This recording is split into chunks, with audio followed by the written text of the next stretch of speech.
Waziri mwenye dhamana katika mambo ya ndani hapa nchini kwa maana ya Mheshimiwa George Simbachawene siku ya leo kwa maana ya Alhamisi ya tarehe 18 ya mwezi Disemba mwaka 2025 ikiwa ni siku ya wahamiaji duniani, ameweza kutangaza rasmi kwa mara ya kwanza kueleza kumpa uraia msanii maarufu wa muziki wa Bongo Flava ambao una vionjo pia vya R&B na Afropop, Christian Bella, kwamba kuanzia sasa huyu ni raia wa Jamhuri ya Muungano wa Tanzania.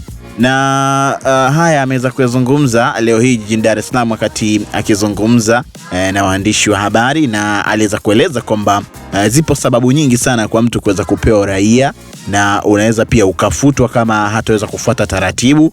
Kwa hiyo Christian Bella ambaye awali alikuwa raia wa Jamhuri ya Kidemokrasia ya Kongo, ambaye anaishi hapa nchini kwa muda mrefu akifanya shughuli za kisanaa ama shughuli za kisanii, kwa sasa ni raia rasmi wa taifa la Tanzania ama Jamhuri ya Muungano wa Tanzania.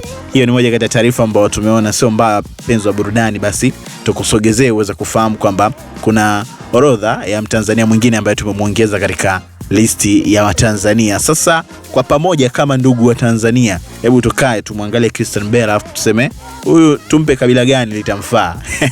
Comment yako utacheki nayo hapo chini. Usisahau kulike, share na subscribe. Hii ni ST Bongo, turn up.